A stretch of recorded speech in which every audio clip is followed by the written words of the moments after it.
All right. Take number two. For those of you watching, you didn't see take number one, but take number one, we were talking to absolutely ourselves. So there you go. Let's see if we can get the Our Slab News biggest intro fans. to play the right way. But let's see if it works out here.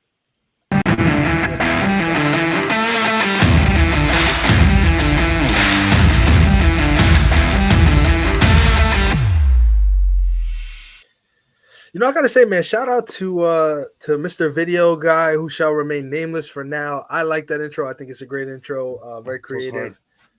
It's weird that this program does it like side by side, like we're presenting something, but whatever, we'll make it work. If you guys will notice, my co-host today is a bit browner. He is in a darker place, doesn't have quite as eloquent of a setup. I, of course, am in my traditional jail cell setting on a green screen as usual.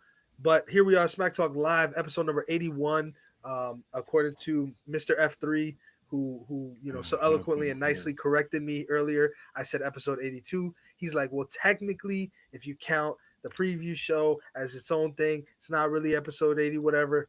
Okay, you win. 81 we'll go with. That's what's on the thumbnail, and that's how we'll roll. So, episode 81, man, great show lined up for today. If I'm being honest, without breaking the fourth wall here too much, a lot has changed and evolved in the last 24, 48 hours. Guests in, guests out, sort of switching up how we were going to, kind of go here. But one thing has remained the same.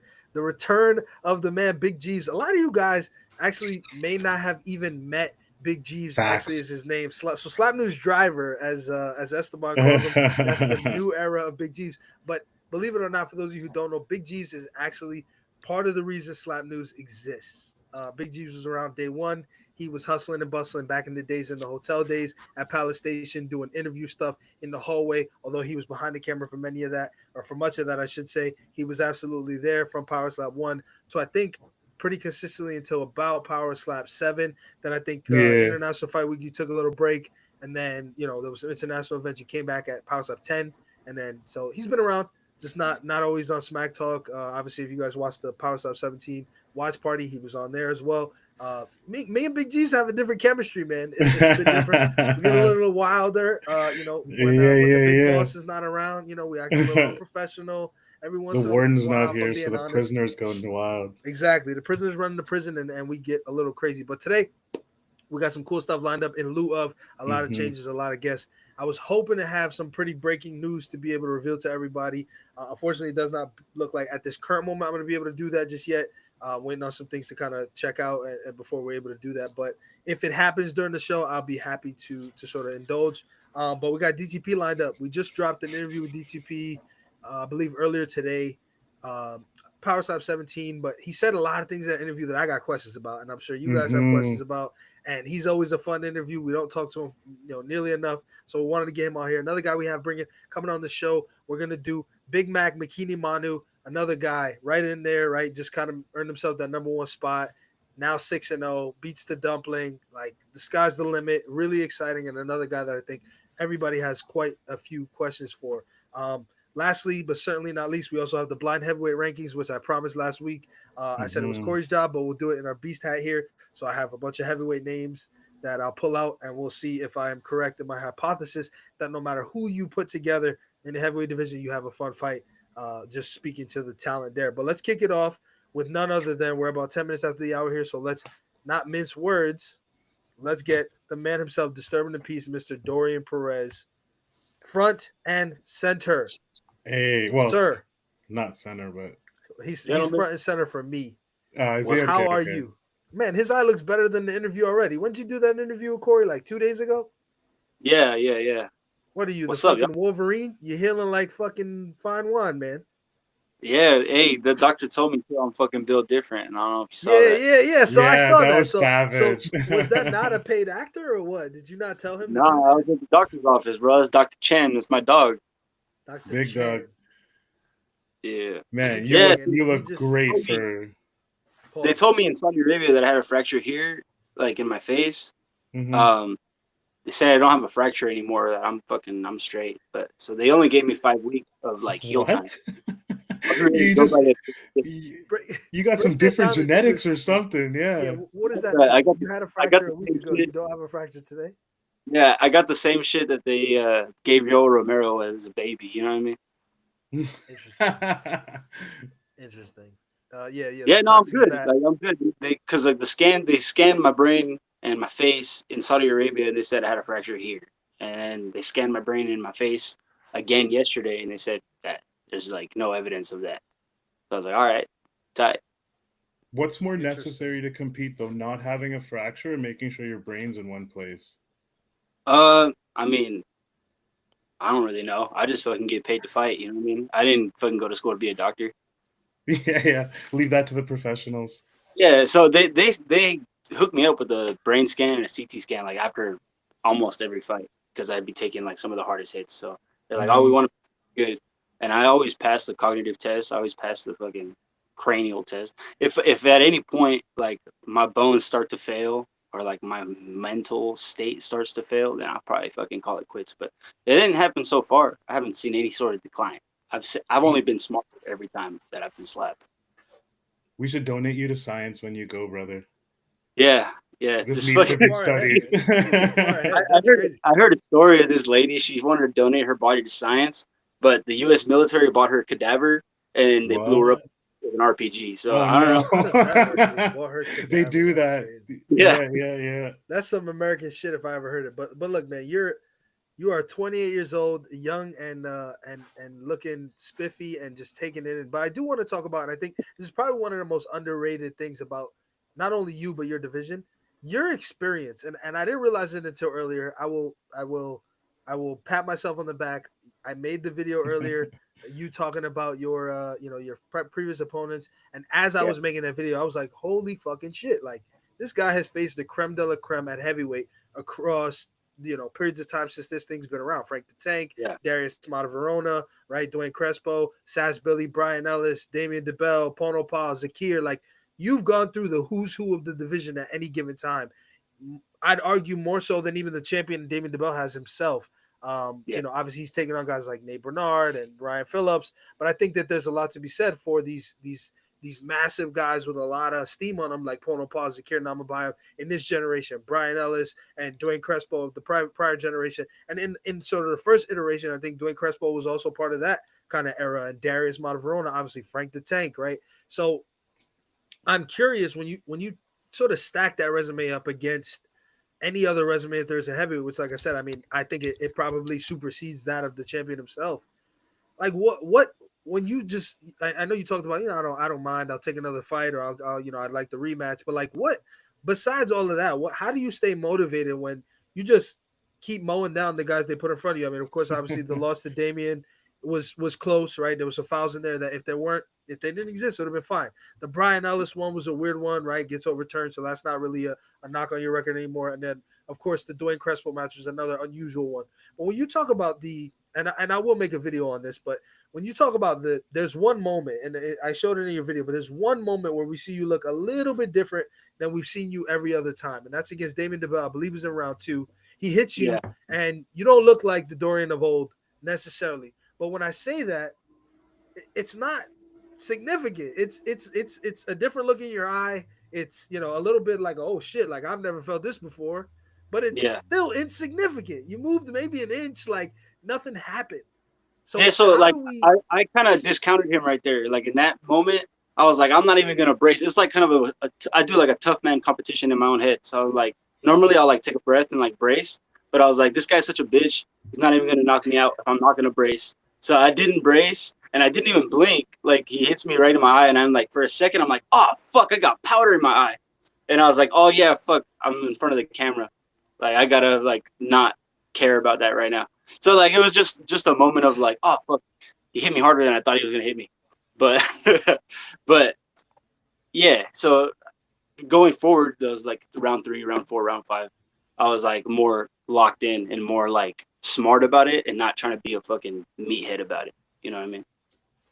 Yeah, but I think we as the fans or as the viewers, we read that as, how the fuck did this guy just come back from adversity after already taking a backward step in round 2? Now he's 3, 4, 5. He just looks like a new person again. It's very unusual. And I think sort of part of what you talked about in the interview you did with Corey was like, all of this is all intentional. It's very deliberate. And I think that's a part of the game that people don't quite understand yet. And there's not a ton of people who are there. A lot of people, this thing is controlling them, right? When I get hit, something's going to happen. I don't really have a ton of control over that. When you talk about a guy like you, a guy like Damian DeBell, there's levels, right? And you guys are at that level where you control exactly what's going to happen. You talked about Bell, right? Doesn't do 100% on his first strike. The purpose of that is to get you into this false sense of security that like, oh, I don't hit that hard. Don't worry about it. It's okay. And I think we saw that with Ryan Phillips, right? As it went on, even though he didn't look any different, all of a sudden, round 4, he found the shot, right? It didn't look like the damage was mounting. It just happened. Similar in that situation, where, like, we noticed Brian doesn't take his breath either. So, like, it might have just been a timing issue, or, like, you know, as you're going on, you're kind of, like, thinking about 100 different things. So you're like, oh, fuck, he's already going. I should have taken a breath earlier. So, like, I think it was kind of that he got caught on, like, not taking a breath and, like, not bracing himself. So, like, the same way I got caught in round 2 is how he got caught in round 4. Yeah, and I mean, it's. I just think for you, you've withstood the test of time. Nothing's ever changed. Like I said, you know, I can point out one single moment where, okay, that was DTP's moment where he didn't look like himself. You know, you're telling us here that was deliberate, or I don't want to say deliberate, but it was a poor judgment move on your part. Yeah, you corrected it immediately, and the rest of the fight looked like how it looked. But we're talking about and I said this before, but I think now we have a picture to sort of look at. Like, we're talking about such a minuscule change in your behavior and the way you look that we're looking at and saying, like, oh, yeah, look, that was different. In the grand scheme of things, when you look at other guys, like, that looks much different. They're usually sitting on their ass, or they take a bunch of steps back, or, like, they get, you know, they go backwards and they get real wide-eyed. That's not the case we're talking about for you. We're talking about. I think it's a mental thing, too. Like, a lot of people have this, like, fight or flight response, and I think that's connected to how people either, like, get turned off or not. So I don't think I have that response. Like, if you hit me, I'm just going to get angry. Like, if you hurt me, I'm going to get. That's it right there. And so it's like that adrenaline is going through my vein. You know, have you seen the scene of The Punisher when he's getting tortured and he's just like, ah! Yeah, he gets angry. Yeah, so it's kind of similar there. Like, even if I don't have any sort of, like, ill will towards that person, I'm going to go to a dark place and get there for that person. Like, I'm dealing with a lot of shit in my personal life, or, like, shit that just won't go away, you know, weird, like, grief shit. So, like, I take that into my fights. Like, I fight from a place of love. I want to fight for my family members. I want to fight to protect what's mine, you know what I mean? So in those moments, I'm not really going up there to protect myself. My personal safety takes a backseat. I don't really care the damage they put on me. They're not going to defeat me. You could beat me, but you cannot defeat me. Mm-hmm. Yeah, it was during your last match with Zakir too. We had some of the newer heavyweights on it. I don't think they understand your resume and, like, exactly like what you were saying, like where you come from and what this means to you when you're up there, whether it was this or street beefs back in the day, whatever. But as soon as you got hit by Zakir, you can find that clip on that live stream. I was like, right there. I was like, that's what Dorian needed. Now the game's about to change. He needed to get hit and he needed to get fired up, because it always happens in your fights. Like, whether you win the coin toss or not, your strike is your strike. You're going to eat that first shot, and it's just going to fire you up even more. Like you said about, like, dictating about how the slap is going to go, or how the after slap is going to go. Yeah, a lot of guys don't have that sort of, like, mental clarity. They're like, oh, fuck, I'm just worried about what's going to happen in the slap. Mm-hmm. Like, my thing is, like, thinking about the moment after. Like, what am I doing after? How are my legs after? How's my face looking? Like, am I wobbling? You know what I mean? So those are the kind of things that I'm looking for, and I'm not really thinking about, am I going to get knocked out? Am I not? Because I think if some people get hung up on that, they're going to end up, like, going down and not thinking about the mechanics and their body mechanics of what they're doing, and how to just stay still, how to just take a step forward. You know what I mean? You manifest it yourself. Yeah, you're kind of a self-fulfilling prophecy, and I have, like, zero expectations going into any sort of match. Like, I don't think they're going to knock me out, but I also don't think I'm not going to get knocked out. Like, it's kind of like this Zen sort of mindset of, like, whatever happens, that I'm going to go up there and dictate myself, and, like, I can only control myself. So I'm going to just continue to do that, you know? And then alongside of being fucking angry and fucking having that adrenaline rush, and, like, you know, it's only, I used to tell guys, or I still tell guys when they're fighting in street beefs and I'm coaching and stuff, it's only 6 minutes. It's 6 minutes of absolute fucking hell. You can go out there and be bleeding from your nose, missing a tooth, but it's only 6 minutes long. After that 6 minutes, you got 23 hours and change to go feel sorry for yourself and go be in pain. But for this 6 minutes, I need you to be on fucking point for these 6 minutes. So same thing in power slap. It's what, like, you're out there for 5 to 10 minutes. Easy. Just fucking just do it for those 5 or 10 minutes, and you got a whole fucking half a year to go recover. You know. Yeah, I mean, in the spirit of that, right? Obviously, we know I've said this publicly, right? I think best chin and power slap, pound for pound. I don't think anybody really would disagree with that. I think Damian DeBell's pretty close, but I would think that you would edge him. I do want to ask though, and I've said a lot. Pause. I have said a lot, about safety, right? And the lack of safety in promotions like Slap Fight Championship, especially more recently. I've been very critical of that, JT Tilly and the circus that they're running over there. For you being such a tough guy, having the experience, Jeeves is laughing. I did say this last week. It's a circus. What do you want to say? I'm not afraid of it. I will tell you straight up. I will tell JT Tilly. I'll tell anybody. I don't support what they're doing over there, and I can't in good faith because people are destroying themselves for $300, $500. It's in absurd. An Airbnb. I don't have a personal relationship with JT at all, but from what I've seen on the sidelines, like him, how can you? So imagine if Dana White was my manager. Like, how would he ever negotiate a better price with himself? He would never. Very, very inappropriate. But when I seen that, I was like, I want nothing to do with that guy.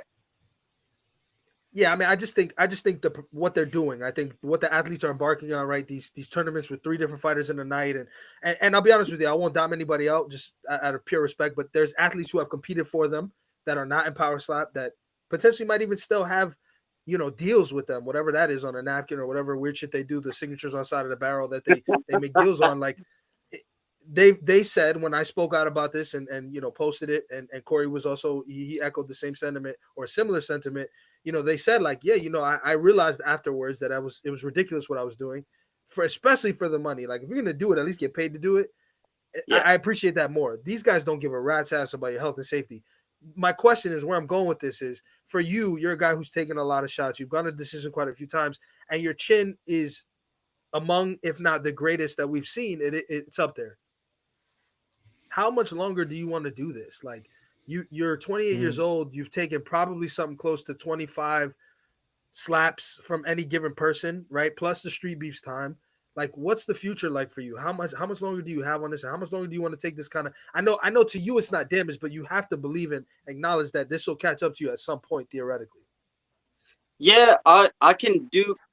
So I used to ask my dad this thing. Right? I used to be like, "Hey, Dad, how many more fights do you think you got left?" Like just fucking with him, and he'd be like, "As many as I fucking need." You know what I mean? Hey. So I feel the same way. So as many as I fucking need, if I need to do it, I'm gonna fucking do it. And right now, it doesn't feel like I need to do it. It just feels like just something I'm good at, something I'm really good at, something I enjoy doing. And it's at the point of me not being good at it anymore, then I'd probably have to call it quits. But I'm pretty sure somebody from up on high would tell me before that. They'd be like, "Hey, bro, you suck. You got knocked out in your last 3 fights. This and that. You suck. You're probably gonna have a retirement fight." And I'll be like, all right, that makes sense, But that's not happened, and that won't happen, So that's valid, man. If it's clicking, it's clicking. If it feels good, it feels good. If I start to feel like a decline, then I might fucking have a farewell fight or whatever. But I don't really feel that way anytime soon. I don't see that. Yeah. Yeah, I'm thinking, I don't know. Maybe if I'm like 35 and have a kid or something, then I'll fucking retire. 35, yo, just move on. 7 years. I'm a little nervous about that. I'm not gonna lie to you, but I want to ask you. So I would like to do this. I would like to do this while you're here. I think it could be fun. We talked about it last week on the show, and I said heavyweight is in sort of its heyday. It's in its honeymoon era. There's more exciting matches at heavyweight than there ever have been. I think you can get away with doing a top 20 at heavyweight at this point in time. I know that they won't, but I'm just saying I think that they can. And I don't think that that's to be said for any other division in power slap as you see here today. So what I did was, and I promised I would do this last week, so I'm going to oblige. I have the Beast hat here. Shout out to the Beast, our friends at the Beast. I have 20 names in here. I don't want to lie and say it's 20. It might be a little more than 20. I'm not sure. But I'm just going to pull out random names, and I'm going to put 2 people, and it's automatically going to be the match. And I want you to tell me what you think about that match. Is it a good match? Is it a bad match? and who you think would become the victor. And we'll see if what I said about the heavyweight division being so exciting that we could blindly match make people is correct. All right, bet. And I'll do this. I'll try to be transparent here. So I'm gonna put this near you guys. It's a crazy elaborate setup just to say I was right. I'm gonna right. I know it's crazy. So This is wild. I got one name here, right? You thought about this all week, like, yo, I can't wait to be right. I know, right? It's crazy. This is how you give yourself the rub right here. JT Tilly could never. You gotta take the little. Could never. Oh no, I dropped some link. Okay, all right. So first two names we got Jordan Oasis. You can't really see this, but it says Jordan Oasis and Chicken Scratch, or what I call handwriting, and Aaron Turner. Jordan Oasis and Aaron Turner. Oh, wow. How tall is Jordan Oasis? Hold on. Give me 2 seconds and I'll tell you. No, Dorian's 6'1". I think 6'1". Jordan is. You've seen Jordan though, Jeeves, in person. I have not. Yeah, he's a big boy, man. Pause. So Jordan Oasis is 6'2". So yes, your height. Jeeves is correct. So 6'2" versus 6'7". Give me a break. You are too old for that shit, my boy. No, I got kids, bro. I get a pass. I got children. I get a pass. I got children. Heads up, don't shoot. Jordan Oasis versus Aaron Turner. Dorian, what do we think? So I like Aaron Turner. My only issue with him is he will turn his foot over like crazy, and he's like flirting with fouls all the time. Even if they don't call him, he's flirting with them all the time. So it's interesting to me. Maybe he can't scoop and like get people that are shorter than him, because he's never gonna have to practice like an overhand right. Like he'd have to squat way down. So he has to kind of modify the way that he slaps to kind of really touch those people that are that height. Like his knockout against Brian Ellis, like Brian Ellis is more approaching his height. You know, he has more comfortable kind of swing range. So it's interesting to see guys like Aaron Turner that are like, maybe they're uncomfortable kind of slapping in that way. It's an awkward position to even hit somebody in. Normally, if you're punching, you grab an angle and you're punching them on an angle, or you're inside and punching the inside. So, yeah. So I think with Aaron Turner, if he can improve his slap more, we have interest. Yeah, we have a lot more interesting. I'm not gonna tell him how to do it, but we have a lot more interesting fights with him. Oasis, I haven't seen a lot from Oasis. Who did he fight? He fought Jackson Slade. It's the one where he knocked him out and he was kind of stuck, almost like Dante Smiley stunt Marshall. Okay, so like it's kind of dubious when new guys come in and knock out new guys, right? It's a little bit like that guy doesn't know how to do defense. This guy doesn't know like proper slap, and so you kind of get a little bit of a play. That's why I never agreed with Nate Bernard being ranked number 2 off of knocking out Stevie Ray Payne, because who the fuck is Stevie Ray Payne? Oh, that's a throwback call out. How long have you been holding that in? I have not been holding that in. I said it on Barefisted Podcast back when it happened, bro. Hey, shout out to Barefisted Podcast. Is that still around? They should bring it back. You guys should bring it back. You guys should bring it back. That was crazy motherfuckers. Yeah, that was quite the spectacle. Shout out to Barefisted Podcast. That's a throwback. Man. We'll think about it. But here, let's continue to indulge here. Yeah. Is Stevie Ray even in the league anymore? Hell no. No. Damn. So Nate's holding on to that second place spot on a guy he knocked out. That's not even. Nate knocked that fucking guy in a new promotion, dude. Bro left. He's like, I'm out. Here's my pink slip. What a way to put that. All right. We got the Razor Lewis Robinson versus Johnny Magna. I like that one. I like it. That's another dude. Razor is like fucking 5'1", dude. That motherfucker is short. I think he's 5'8" or 5'9". He's actually short. Doesn't matter, dude. He feels like he's 5'1". He's built like a fucking cannon. Shake his hand. He's all like nothing but just fucking muscle. Like, what's up, man? How you doing? He's 5'7". He's like the Daniel Cormier of Power Slap. Interesting. Yeah, dude. So against Johnny Magna's another 6'4" motherfucker. He's a big. Yeah, he's tall. He's long, bro. Pause. Jesus Christ. I caught myself. Don't worry. Wow. No, you should have, dude. That was a Wiener Schnitzel. You're a Wiener Schnitzel moment of the night, ladies and gentlemen. Holy shit. Hey, yo. Wow. You could have stopped yourself and you didn't. Like this when deserves you're like already the spotlight, mid-sentence, bro. It's like, it's you were already deep it's on ready that to one. go. Pause, big pause. Wow, man. So Johnny But, Magnet, a guy, big power, Thank you, fucking Dorian. a guy, a lot of experience. That would be a good little matchup. I think it'd be a good matchup to kind of prove Johnny Magna's position, and he's not knocking out tomato cans, and it'll prove that fucking Razor, hey, I fucking belong in the sport. I came in the sport and knocked out one of your guys.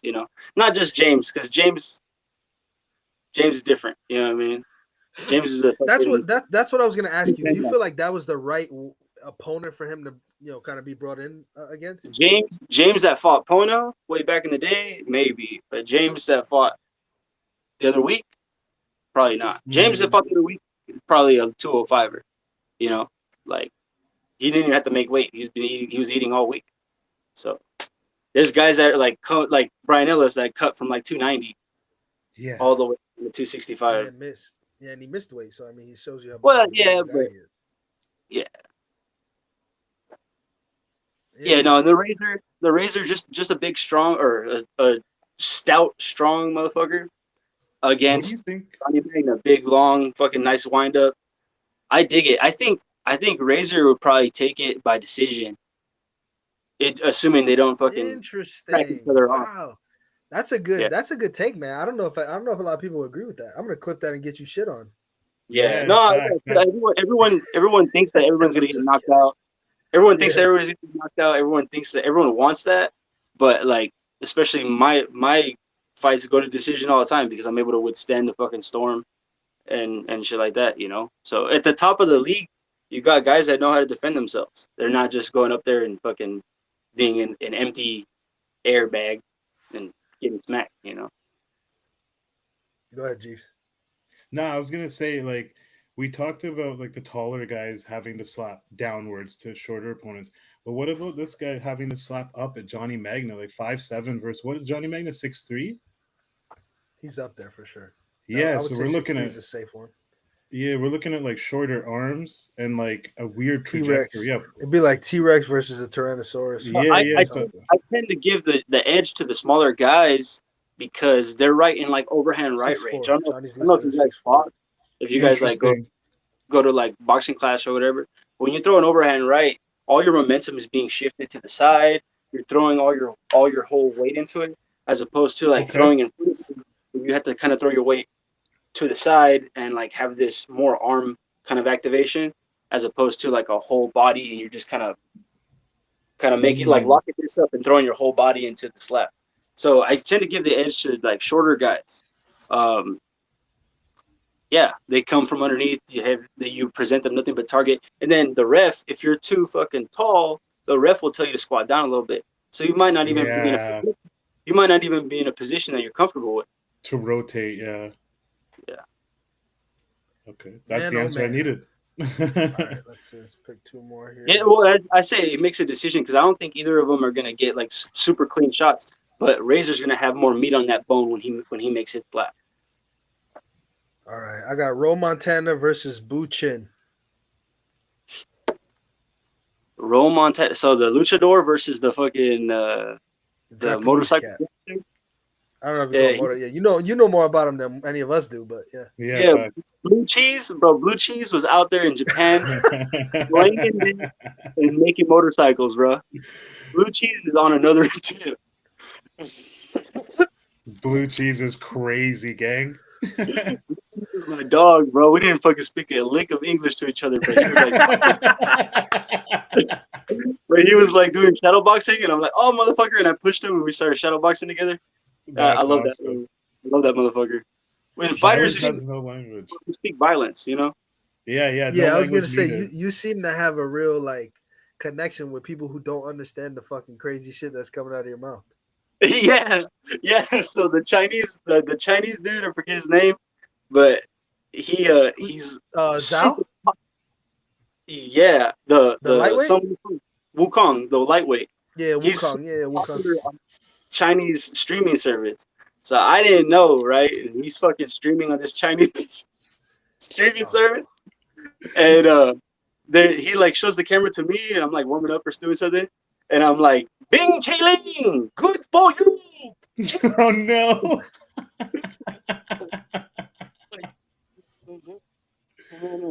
He walks away, and then someone was like, "Hey, he's super popular on the streaming service." I was like, "Yeah." He's like, "Yeah, he's got like apparently." So I've been trying to figure this out. So apparently he's famous in China, just not on any platform that we would use. And I've been trying to figure it out and quantify it. But apparently he is very famous. Like if you go on Google right now, there's tons of articles about him saying that he got seriously injured and all this other shit. I was like, I mean, they showed me the concurrent viewers.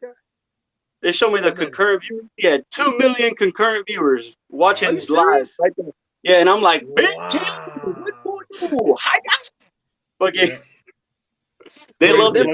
they're probably sitting there like this fucking dumb Mexican. Like they love that shit. They're laughing at me like I'm a fucking monkey or something, dude. Dorian's like, let me show them the best of America right here. Yeah, I'm probably fucking good representation. Nah, the best of America was the fucking leotard, bro. That was the best of America right there, bro. All right, so let's do a brief intermission between these blind matchmaking. I gotta ask you, you alluded to it in the interview, and I feel like a lot of people have never really understood this, but on the early, the trials, if you will, you fought John Davis at some point. At that time, you had also fought twice in 2 nights. Can you tell us the story for anybody who's newer to the sport, who's never heard it? Obviously, that footage has never made it to the light of day. Can you clarify for us what all took place? Yeah, so actually, I had an MMA match like a couple days before that. So like let's say the preliminary is on fucking February 20th. I had a fight February 19th. So the day that I had this fight, I got my nose broken. I got fucked up. I flew in to Vegas, and they immediately take us to our medicals.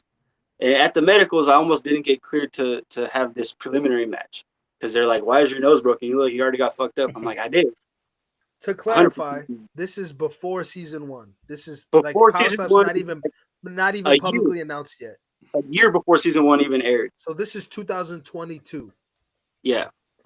Okay. And so the doctor was like, "Well, basically, you're not gonna get slapped in your nose, so I'll clear you." So he clears me, and that's that morning I meet Ryan Phillips, the start of my fucking lifelong bromance with Ryan Phillips.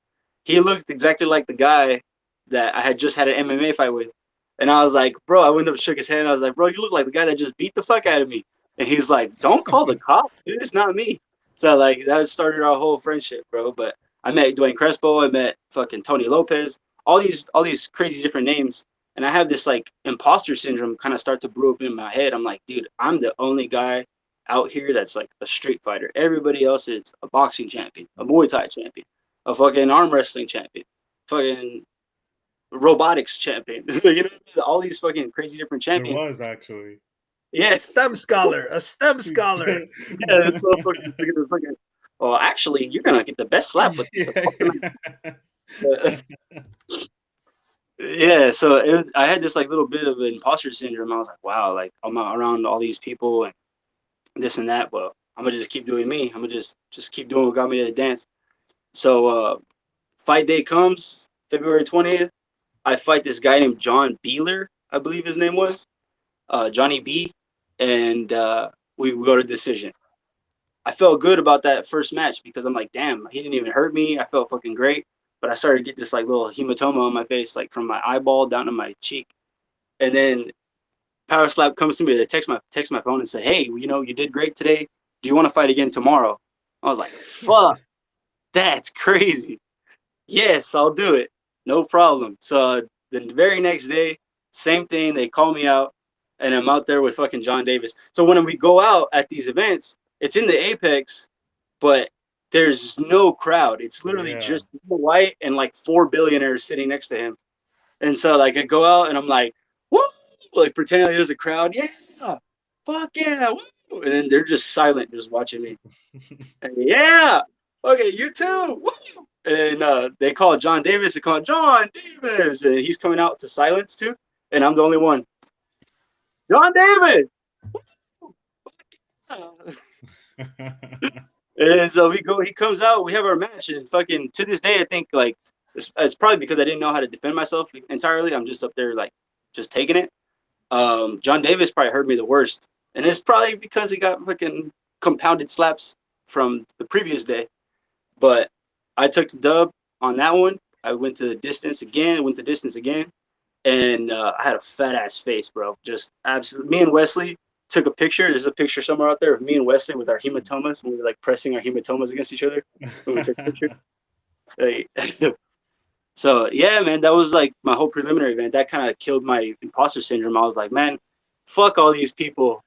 They think they're better than me with all their titles and all their fucking accolades. I did this shit twice in 2 days, motherfucker. I'm the champ. I can't tell me shit. Like I was getting wins in this shit before fucking Damien DeBell even knew what slap was. You know what I mean? So like you said about my resume, I have the most wins in heavyweight history in power slap. I have the most fights at heavyweight in power slap. Yeah, so my record is better than DeBell's. And at that point, you're a little older than DeBell, but at that point, you would have been like 24, 25? Yeah, I was 24.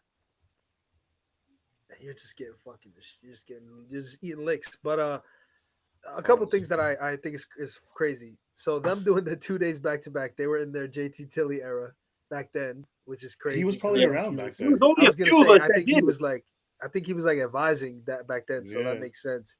Now he big man. And I mean, but nothing. You never. You said who was it? Dwayne broke your orbital. Dwayne broke my orbital bone, yeah, because he was hitting me like that. That's why he's the only one. He's the only one that's ever given you that kind of damage. Yeah, I believe so. You know, they said the cure did it in Saudi Arabia, but when I came back, they said I had no fracture in my face here. So, bro, just healed on a 16-hour flight home. No big deal. He's fucking Wolverine, bro. I drank so much gin on the fucking plane ride back, dude. Like, I'm not even a heavy drinker anymore like that, but just not being allowed to do something, I was like, fuck that, you know. So on the plane, I'm getting like quadruple shots of gin with like a on the side.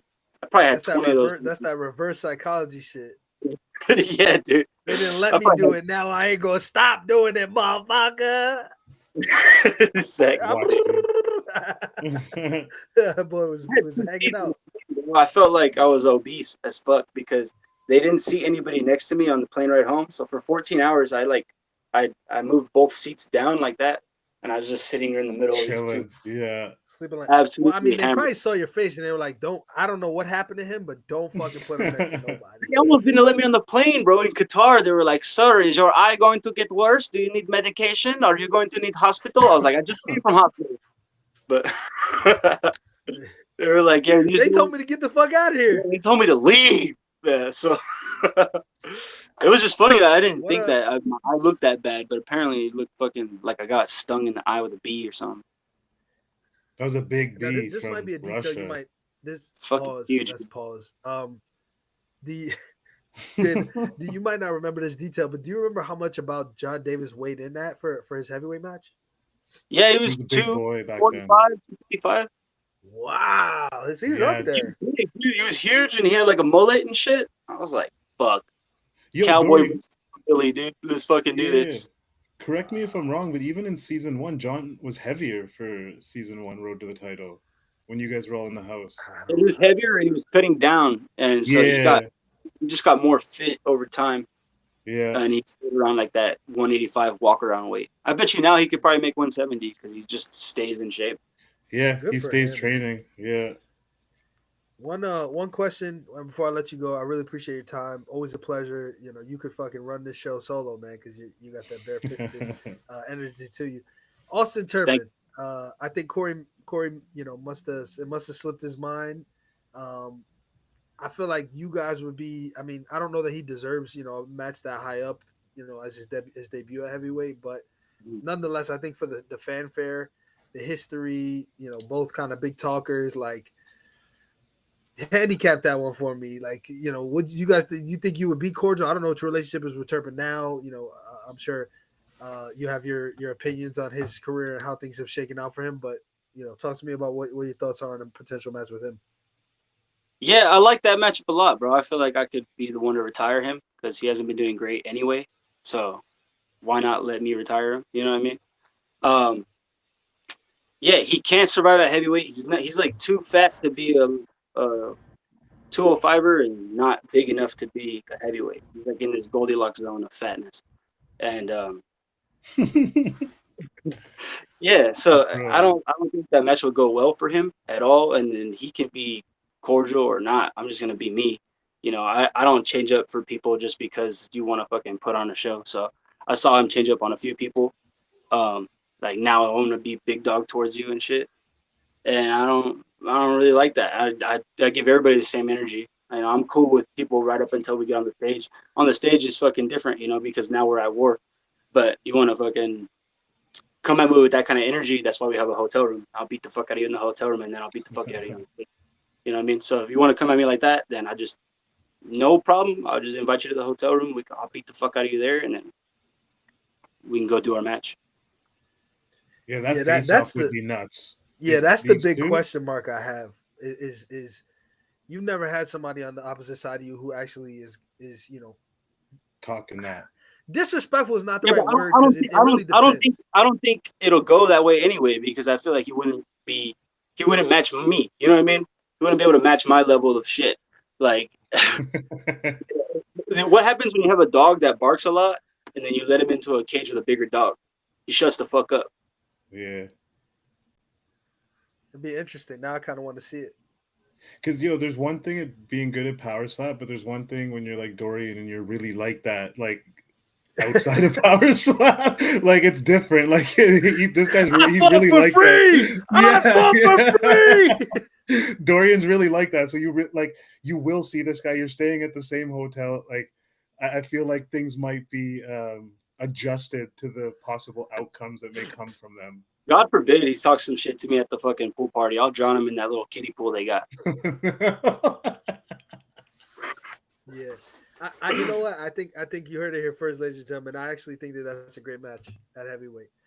I know, no disrespect to Johnny Magna. I think he's another one of those guys that brings that talk in, but yeah, Dorian Perez, Austin Turpin would be a hell of a matchup to bring Austin to the heavyweights.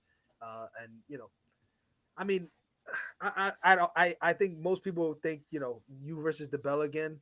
My only concern is if for whatever reason you don't come out on top, then you're stuck in hell pretty much because you lost twice to the same person. I've been in hell my whole life, bro. I've been in hell my whole life. I don't care. You know what I mean? It's like I'm gonna do my best when my back is up against the wall. So I don't really give a shit. If you want to give me a bell, I'll have my best fucking performance yet. You know what I mean? Yeah, Nate says, look what happened with Turpin Ellis. Ellis came with cokehead energy and not even trash talking and completely threw Turp off game. Dorian would dog walk him. And Makini, who's up next, said DTP is the GOAT. So, nothing against the Damien DeBell rematch. Super heavyweight. Can I say something like to like the newer heavyweights who again maybe you might not know who Dorian is? When you have the number 2 and both number 2s in the super heavyweight and the heavyweight in the comments. Hey, McKinney's number 1. Homage, easy, Tiger. McKinney's number 1. But paying their homage to a guy like DTP, it should let y'all guys know, like, it's not sweet over here with DTP. Don't count him out. Don't consider him old or you know what I mean? Like he's in his prime right now. This is like prime Jordan right here. Yeah, I'll hit my prime around 32. I promise. Oh, you haven't okay, excuse me. I haven't even got my old man strength yet. Y'all are fucked. Jeeves forgot the prime thing, bro. It came and went. Like his Jeeves prime now is a drink for Jeeves. Like that's just a distance. Jeeves is one injection away from being in his prime. One good TRT clinic away from just taking over the world. Just wanted to be on fire with my fucking debut. My guy, DTP, always a pleasure, man. Thank you so much for joining us, man. We'll talk to you soon. Heal up, and hopefully we see you up there. They were just asking who's headlining Power Slap 18. I say Dorian Perez versus Damien DeBell 2 or co-main event Dorian Perez versus Austin Turpin. Either way, if there's no belt at the top, of course, it has to be a co-main. I get it, whatever. But Dorian Perez for sure. Get him back in there, man. I've always said you're exciting. on and off the mic, on stage, off stage. You're out of your mind, and we love you for it. We will chat with you soon, my brother. Take care, be safe, and bring back the Barefisted podcast, man. We'd love to see it. I'll think about it. Phillips, get that out of retirement too. You came out of retirement to go coach. Get that microphone out of retirement, and let's go Barefisted. Let's go. All right, Barefisted for life, brother. boys. We'll chat with you soon, bro.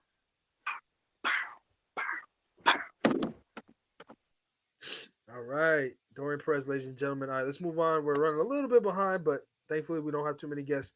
We're going to jump into the number one, who I just talked about, super heavyweight in the world, a guy who season 2 alumni. A lot of people say he looks like Maui.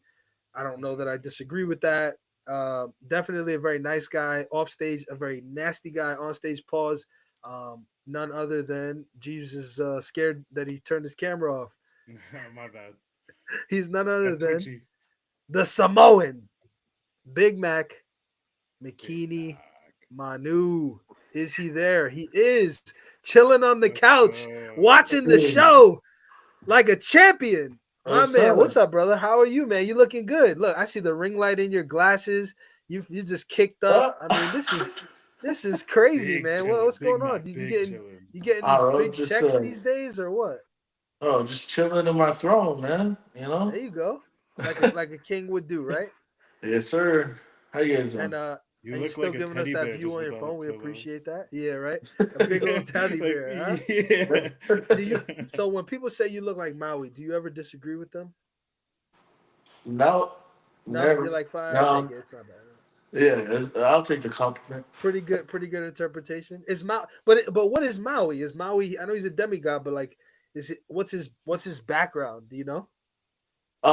He's across a lot of mythological stories across all of Polynesia. So okay, like he's in Maori culture, he's in Hawaiian culture, Tongan, Samoan. So it's like what is he exactly? Perks of being a fucking demigod, eh? Exactly. Yeah, and having a magical hook and shit. Jeez, wishes he had. Well, he has a magical ejection, not a magical hook, but it still works. Right?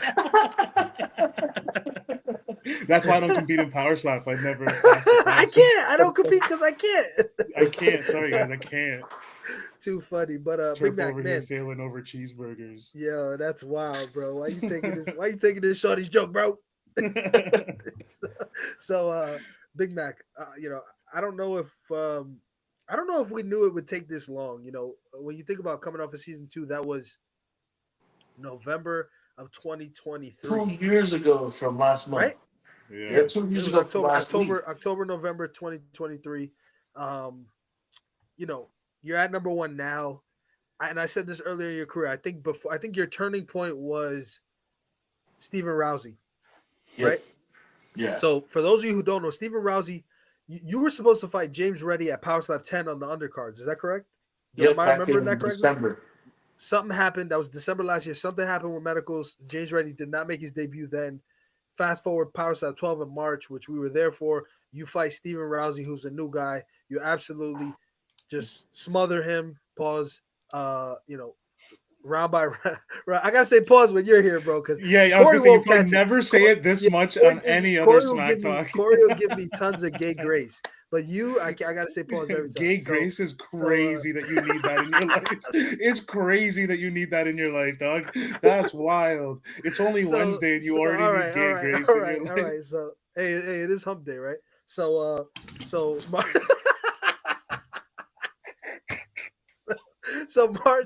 March Power Slap 12. You take on Stephen Rousey, right? Obviously, pretty one-sided performance. I thought he hung in there a little better than maybe you would expect a debutante, but nonetheless, you get the job done the way you get the job done. I think, from your perspective, do you feel like that was a massive confidence boost for you? Because I think for the first few fights of your career, you were kind of searching for that moment. Now you find it probably a little later than you expected, right? Obviously, Hayden was a weird one, but it was on the show. I don't know how much credence you gave to that. Obviously, the Danny fight off the show. Who was the second person you fought on the show? I don't remember off the top of my head. Avian. No. It was Hayden. Avian was my first fight. So Evian was your first fight, then it was Hayden. So the Evian match was weird. Yeah. The reaction went viral, which was the weirdest part of it, right? The growl or whatever you want to call it. The Hayden match, I feel like we really didn't see a ton of as far as like social clips because it was just that bad on his side. Yeah. So I don't think you got your due, right? Even though you dominated that, I made him quit. I don't think anybody really gave a ton of credence to it because it's him. And that's no disrespect to Hayden. I just don't really know. Like he quit. Like we don't see that very often, but he did. Then you had the Danny Van Heerden match, which you won, but it was a weird one. Obviously, you know, at that time we were kind of talking about the disrespect of Makini Manu getting passed over. He goes on to fight the Crazy Hawaiian for the belt after losing to you by DQ.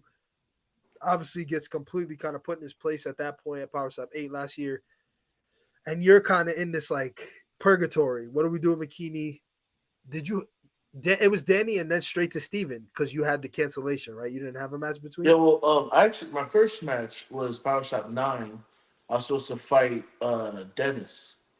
And then that never Dennis went to... Vildanov? Yeah, in Abu Dhabi. I remember he was supposed to debut. I thought it was against Groot. Are you sure it was Dennis and not Groot Witt?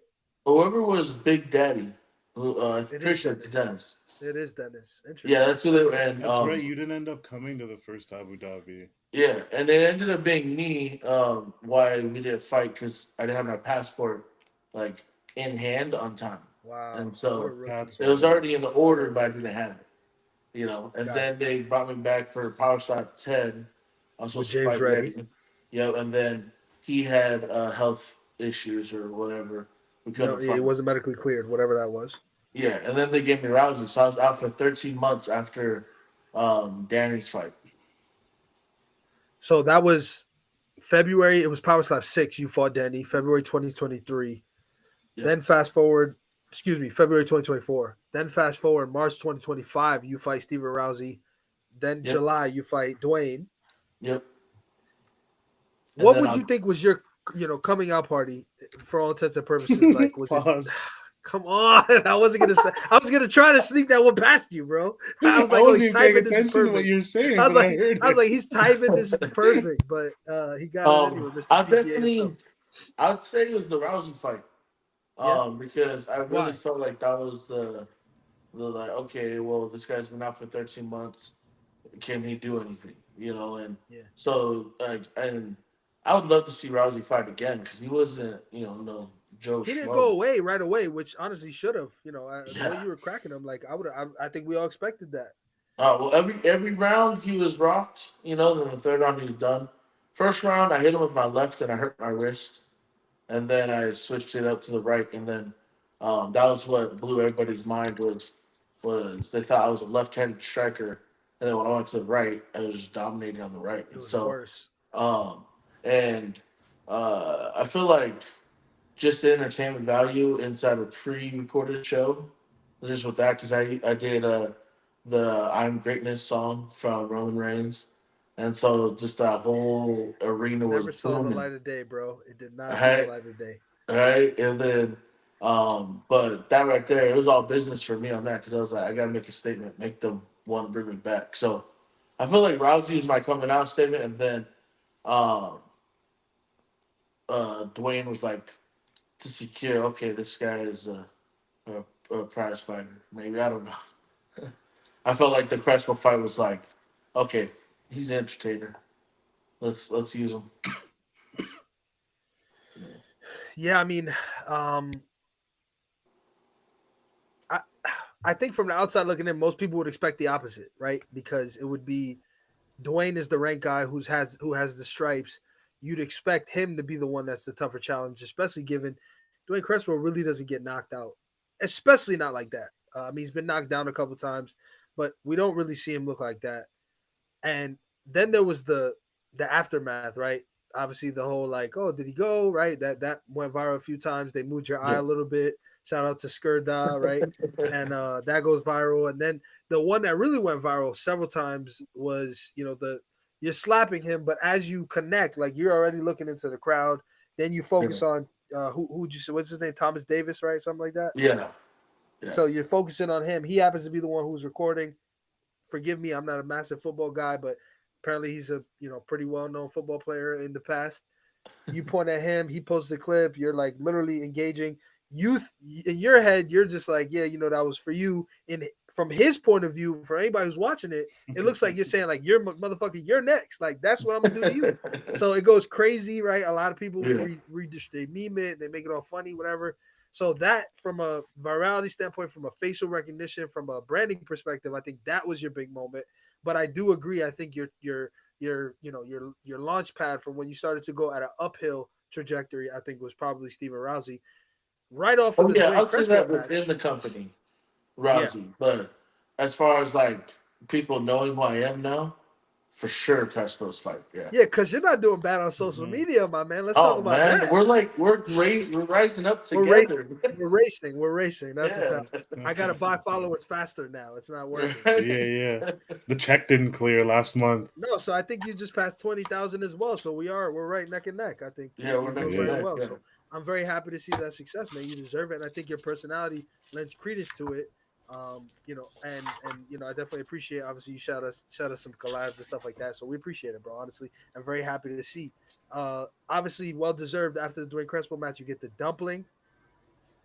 Huge match. I'm convinced, man. Yeah, huge, like literally, and huge for your career. Mm-hmm. I am convinced if that table wasn't there, does that get a pause, Jeeves? Nah, you good. That was funny. I chuckled. That one was good. I'm convinced. I think after the third one, if the table wasn't there, I'm convinced we might have seen Dumpling either on the knee or face planted. Like he looked a bit different, man. You were standing across from him. Like, what was that? So I think we were about to ask the same question. My bad. Like, exactly. Yep. What was it like to see like you break that facade that he's got? So I'll say first round. When he slapped me, I was so underwhelmed with how soft his hit was. And really? I was like, this is what Dumpling has to bring. He's going out like third round. Like that was my mindset. Then that first slap I went and I thought I hit him pretty hard. But when he was like, no, I was like, all right, okay, here we go, second round. But because he hit me so soft, I was like, okay, I don't have to tense up as much. And so I went in and I only bit down on my mouthpiece, and I usually flex my whole body every time I get hit. And so I tightened up. But that one I just bit on my mouthpiece, and he hit me, and I was like, oh, I'm not doing that again. I'm flexing the whole body now. So Jeeves and I were live watch partying for that one, and I said, I gave Dumpling the credit, and I said his strike looked a little different the second time around, and whatever was different about it, he needed to go back to that. You're saying myth busted, that wasn't him, it was me. Oh, absolutely. Like he can hit as hard as he wants, but that was 100% me. And then when I went back to the corner, like, I don't know if you guys heard Manny, he's like, you gonna tense up or what? Straight up, like, just gonna stand there and let him hit you or what? Yeah, just ate it. And I honestly thought that I was gonna eat it with just biting down on my mouthpiece. And then I was like, damn, okay, well, time to knock him out.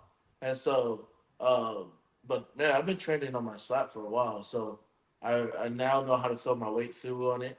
And when I did it that second round, when I saw him phase from it, I was like, oh, okay, it's fine, I'm winning. Yeah. And so I went back, and when they called me on flinching, I was like, oh, hell no. And I'm not going to say I didn't flinch, but I turtled up, but it didn't ruin anything with the slap. Like, bro, you should have just told them, like, how do I flinch? I don't got a neck. I can't flinch. Right? My neck doesn't exist. My shoulders went up, but that's it, But definitely taking two slaps in the third one. When he couldn't take me out with two slaps, I was like, dang, Dumpling, you really dang, Dumpling. And so and I threw everything I had on that last one, and I thought he was getting knocked out. I think he was close, bro. Like it was so close. I've never be rocked like that before. So I've never seen that. Yeah. And I'm gonna tell you one thing though, and this is no disrespect to Dumpling, but every time we come up to the podium, I would smell him, and I was like, "Damn, dog, you might knock me out with just that funk and that pop." Come on, now. They don't got they don't got deodorant in Russia or what? Describe that. Like? Describe that. Jeeves knows a little something about odors. Yeah, So. yeah. Oh, you ever been to a farm and a farmer never like showered that whole day? That's Oh, but like that makes sense. I mean, I'm not saying that he doesn't shower. I've been around the Dumpling. Jeeves, have you? Yeah, you were with us. No. Oh, yeah, in the first With Abu who? Dhabi. Not for Well, the. I I know which one. wasn't I there, know so which you were part with you're him, talking about. but you didn't go to Power Stop 13. So we were No, there. no. He didn't smell to me. I hugged him and everything. He smelled fine, but he is a farmer. So for the record, I mean, Hold them in real it, close, eh? yeah. yeah, whatever it is, man. I mean, whatever. Hey, It's but actually that nice. could Yeah. be I a actually mental like the move though. Dumpling a lot. Come in smelly, throw off your opponent. Oh, Shit, that's what crazy. are they gonna Don't do? do that. You know? That's some JT Tilly shit. Don't do that. Fucking have like horse shit under the barrel, like fucking everybody. Nah, bro. So you were surprised by kind of how, I guess, soft, if that's how you want to call it, but you were surprised by the lack of strength or power behind the strikes. Is that fair to say? Yes. And I'll if they put me up against him again, I'll take him again. But why would But they? what was that? Why would they need to? Why would we need to delay the inevitable? Do you know something that I don't? Because I have a belief, and I'll say this, and I mean, I actually like the Hawaiian Hitman. I mean, no disrespect, but I'm still not convinced that something else is not going on as to why he's not competing and why he didn't compete in the last three cards. Like it Yeah. doesn't make sense to me as a viewer, and I don't know anything. If I knew something, I'd probably do my best to stay quiet about it. I actually don't know anything, and so I'm just curious. Like the whole thing doesn't make a ton of sense. So you saying if they give me the Dumpling again, like, do you know something we don't know? No, I just I don't know. Man, I'm trying not to sound like He's trying to think. this. How do I stay out of trouble here? Like, if That Hitman's is watching, I don't think he's entertaining. You know, and like I don't know if his entertainment value really comes in. Like no disrespect to him, but the Crazy Hawaiian was fun to watch. That's a big You know, shadow. and Yeah, Hitman is more of like the silent brother type. You yeah. know, Yeah, and but do you which think is that's cool. because of the expectation that his brother created? Like because of who his brother is, do you feel like he kind of like he's unfairly held to the same expectation? I think so. Like I people wouldn't I automatically wouldn't assume like you yeah. should be like him. Yeah, I wouldn't say no. Yeah, you like. I think everybody would say, well, he's your brother. Why can't you act like your brother?" You know, he's more of a side that was no problem with that. But I don't think anybody's really But you don't fighting like to the shotgun? transform. You don't like the wow?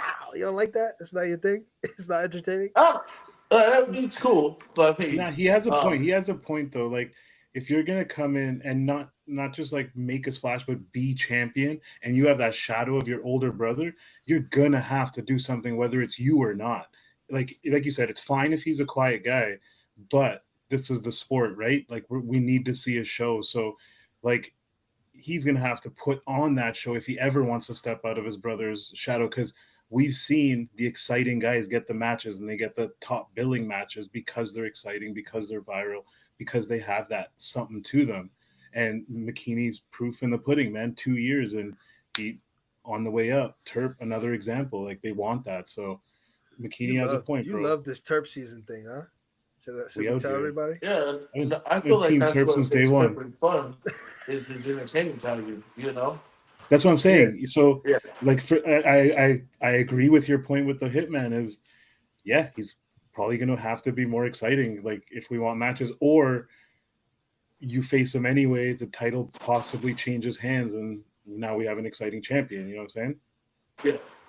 What'd you think of our Polynesian Dream card? Huh? You and Hitman at the top. So we were spitballing this, right? We had this argument, and I think I got some input. I'm gonna put this on. I'm gonna find a poster boy Polynesian that I can put this on. I think it was Pono. If I'm not Wes mistaken. Mina. I believe that's too funny. I believe I put it. I believe I put it. I gave Pono the layup, and I said, "Hey, do you think it makes more sense to do Polynesians versus everybody else, or against each other?" And he said each other, with the exception of him versus West, because there's a story or whatever else, and there's also no other heavyweights to do against. So you two at the top, Russell, Crazy Hawaiian at heavyweight, which is a weird one because both of those guys aren't. I mean, Russell, I don't want to say struggles to make 205, but he doesn't have the easiest time. Mm-hmm. Obviously, he's a bigger guy. The Crazy Hawaiian's not quite at that heavyweight limit anymore, so he's somewhere in that middle pack as well. So I think they'd probably come in relatively close to the same size. So it's just a fun, obviously we don't know what's next for Russell. Hawaiian hasn't competed at heavyweight. He's lost a lot of weight. We don't know what that'll look like. So it could be something just fun. My thought was Hawaii, in that case, Hawaii wins. But obviously for you and Hitman, it's a little different because you're two different islands. But Islanders win altogether. Yeah. With the exception of Pono West. All right. You got to pick one. But West is the Chief honorary is Zach Islander, Zane. I guess. Somebody, yeah, he's crazy Hawaiians is close to him. The Chief's close to him. So I'm sure they'll dominance him. But people were trying to roast me. Oh, Zach Zane's too small. Relax. The Chief and Zach Zane fought in MMA. Relax. Yeah. There's something to it. He could make it happen. Sure, he might be a little smaller, but life will go on. So I thought it was fun. But what was your honest assessment? Were you like, man, this guy's fucking smoking rocks? Or were you like, this is actually not that bad? It was not bad. I liked it. I mean, that Zach Zane one and the Chief was a great one. And people saying he's too small. I'm like, yo, they fought in like actual mixed martial arts, like with more tools and weapons. Yeah, like so if they can do that there, why can't they do it here? That doesn't make any sense. Yeah, I thought you were going to put a girl one on there, but I didn't see one. But if you did, how am I going to put a girl? What girl? You got the Hurricane from Hawaii, and then you got Ty Emery. Yeah, but against who? The fans haven't seen much yet. Ty Emery, okay, that's a good shout out. But I fucked that up. So tell me about Ty Emery, because Ty Emery obviously is from Australia, but what's her lineage? What's her island background? So she's like me. She's Maori from New Zealand. I've never heard her talk about that. I think that's why in my head I didn't even. Well, and if you look at it, she has the Maori tattoos all over. She has the tattoo. Yeah. That's a good point. Wow, what a good. But she's a mix. I'm not sure her other part is, but she's Maori and something else. But I saw her at in Abu Dhabi because she lives in Dubai. Yeah. And she was saying that she was Maori, and I forgot the other one that she said. But you just exposed me, man. That's crazy. I can't believe. Even the Hurricane one. That's that bartender chick, right? Yeah, it's a bartender girl. Yep. Yeah, I forgot about her. She's a little savage too. Yeah, that's a good one. You actually got to see her debut live and in the flesh. You fucked right up. Yeah, I did. I mean, they're not the same weight class. I could always revert to that. Yeah, apparently neither are Chief and neither Ty Emery's a big big. I mean, yeah, but again, they fought before. Like, I get what you're saying. Zach Zane takes like 3 or 4 less extra shits, and he'll probably end up being 185 pounds. Like, he also has had difficulty on the scale. Let's just be honest about it. Like, he's had a couple trips to the scale that he didn't look great. Maybe 85 does him good. So, I mean, I don't think that's a terrible matchup. So, if you thought it was a terrible matchup, go fuck yourself. Unless your name is Makini, in which case, I apologize. But yes, Hurricane T, Ty Emery, I actually like that shout out. I know they're different weight classes, but I think we could probably do something fun. Chat is going crazy. Let's see what they got. Don't forget Ding Daddy. I don't know. Is Jeeves? You're so cute. John Davis was in the chat earlier. Still is. Shocky. Pono. The entertainment factor is key when branding yourself in the sport. No, I didn't. Ty Emery's my only. Ty has size in her. Yep, I agree with that. My golden retriever is named Maui. Does that get me in? John Davis, honorary. I like it. Yeah. At the end of the day, there's a lot of stuff going on for the Islanders. I gotta ask you because Jeeves said some crazy shit, man. He wants to put me in the hot seat. Him Nazi. So Jeeves said, and there's a clip of this, and if I'm not mistaken, I put it out. I did put it out, and it's on our main page. He said, although the Polynesian wave in Power Slap has been great, the Indian wave in Power Slap will eclipse it, meaning it will stand on that. Than the Polynesian wave in Power Slap. Do you agree with him? I'll stand on that. Hey, I wouldn't disagree because when the Indians were in Abu Dhabi, man, we're like, and one thing I found out, I guess India likes me a lot. So, it's probably this. They probably think you're Indian the way everyone thought I was Islander. You probably feel familiar. Yeah, because the Tiger, what's his name? The Tiger. Jujar. Yeah, so him and his whole group were hanging out all week together, and he was like, "Oh, Manu, I love you, my favorite power slapper," and I was like, "Oh, okay, cool." And man, when he was up there, I didn't expect that performance. Right? That dude put India on the map, dog. Like that was and especially when he was like the whole dancing after. Oh, I was like, see, that dude knows how to get it done, but. India, no, especially I found out they have their own slap contest in India, so it's already big. Yeah, it's called parental discipline. I was just gonna say that. That's why you my dog. Parental discipline. It happens usually every day after corporate school. punishment, bro. What the fuck? It's called mommy and daddy whooping Hey, that ass. that's why bro. Polynesians and Indians are just alike. It's parental discipline. Yeah, bro, that shit's indoctrination, big You know, my dog. dad's the reason why I'm so good at power slam. Facts, bro. What a real moment to have. Jeeves. Yo, check this out, ladies and gentlemen. We're just bonding over childhood trauma. Yep, that's it. Bonding over childhood trauma is crazy. Rod Alavi says 1 in 5 people in the world are Indian. That's facts. There are a lot of I am one of those 5. You pick 5, I'm one of them. 1 in 5 are Indian? I mean, that's a Rod Alavi fact. I don't have any real reason to not agree with him, but it could be inflating it a little bit. I don't know.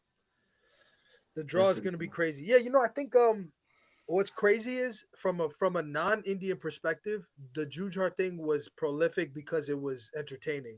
From an Indian perspective, and Jeeves talked a little bit about this, there's a much deeper meaning to the things that he was doing, which is even more prolific and important to them culturally. So it's like it's crazy for that paradigm to exist and for both of those to be their own separate upward trajectories. And I think that showed in the reception. And I got a post that's got 18 point something million views that speaks to the Indian Revolution here. Yo, so what it is, I'll tell you guys. Listen, everyone secretly loves Indians. You ever been out at the bar or the club or whatever, and that one Punjabi MC and Jay-Z song comes on? Doesn't matter what creed or color, everything goes up in that room. So that's what it is, bro.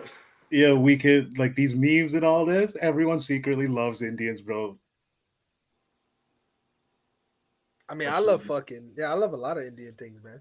Indian food is good, and it was cool to see. It was cool, honestly. It was really cool to see. You always have the question, right? Because I mean, honestly, to have new cultures, right? We had the Kazakhs. It's tough, right? We always associate them with Russia, but they're different. So you have the group of Kazakhs now. There's quite a few of them. You also have Sheena representing Hungary. Her brother also obviously just came along. You got Mexicans that have been around in this. You got actual Russians.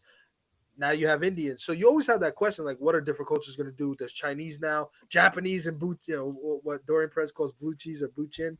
And so I'm always curious on kind of what that'll look like. In the case of Jujhar, I think Jujhar's performance looked a bit different than Pardeep's, which looked a bit different from Gurpreet's, which looked a little bit different from Manjot's. But then you had Jaskaran, who his performance looked different from Jujhar's in another way, and it was great. So I think it's exciting. I think it's exciting, and it puts a lot of people in a lot of different areas that could sort of bloom.